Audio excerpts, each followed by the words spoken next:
આજે અમે તમને કડી તાલુકાના એક એવા યુવાનની પ્રેરણાદાયક વાત બતાવવા જઈ રહ્યા છીએ, જેણે ધોરણ 10માં નપાસ થયા બાદ લોકોના મેણા ટોળાનો સામનો કર્યો, પરંતુ હાર ન માની.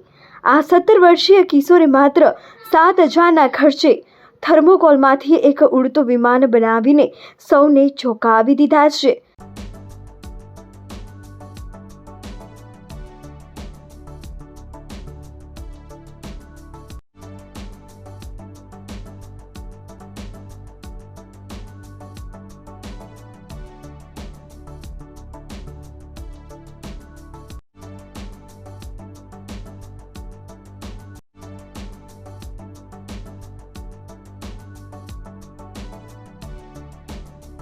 જુઓ અમારો આ ખાસ અહેવાલ. આ કહાની છે કડી તાલુકાના પિરોજપુર ગામમાં રહેતા 17 વર્ષીય કૌશિક ઠાકોરની. કૌશિકે જ્યારે ધોરણ 10ની પરીક્ષામાં નપાસ થયો ત્યારે સમાજના લોકો તેને મેણા મારતા હતા કે ભણતર વિના તે જીવનમાં કંઈ કરી શકશે નહીં. લોકોના આવા મેણા ટોણા સાંભળીને નિરાશ થવાના બદલે કૌશિકે કંઈક નવું અને અનોખું કરવાનો સંકલ્પ કર્યો. કૌશિક અને આજે પૂરું થયું. આવડી 10મું નપાસ થવાના કારણે આવડી લોકો આવડી ટાણા મારતા હતા કે તું કાંઈ નહીં કરી શકી, અને મને આવડી એન્જિનિયરિંગનો પહેલાંથી જ શોખ હતો, એટલા માટે મેં આવડી થર્મોકોલનું એરોપ્લેન મોટું બનાવી દીધું. કેટલા સમયથી બનાવ્યું? આવડી વર્ષ જેવું થઈ ગયું છે. યુટ્યુબમાં આવડી બહારના દેશોનો વિડીયો જોયો હતો, એટલા માટે મેં આવડી જોઈને બનાવી, પણ એનાથી મેં મોટું બનાવ્યું. 4 એરોપ્લેન આવડી ક્રેશ થયા. કેટલું નુકસાન પડ્યું? 4 એરોપ્લેન ક્રેશ થવા 3-4 હજારનું તો આવડી નુકસાન થઈ ગયું. અંદરના સેન્સરો બળી જાય એવું નુકસાન થાય. તો બસ સામાન ક્યાંથી લાવતો હતો આપણે? ઓનલાઈન જ મંગાવવું પડે, કારણ કે આપણા ગુજરાતમાં એવી સગવડ નહીં હતા.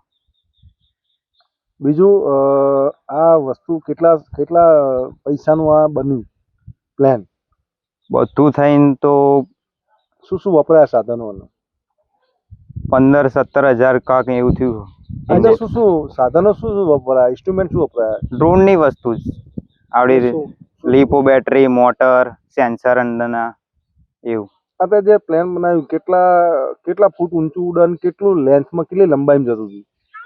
આવડી લંબાઈ તો 500 મીટર કોક એવું.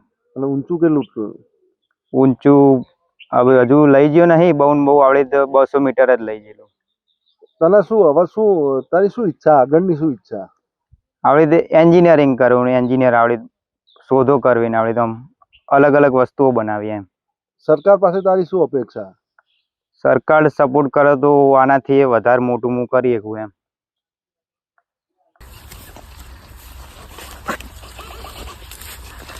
મૂકો એટલે જવા દેજો. પેલો ખાડો આવે ને એટલે શું છે જવા દે.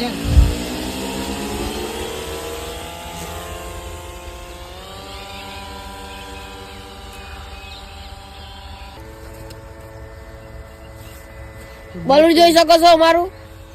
જો અમારું બલૂન જેવું ઉડા ઝૂમ કરી બોલો. એ પેલા લે વાચા તે વિડિયો લે. અમે ઘરે બનાવ્યું છે બલૂન. આરી જો ઉડા જો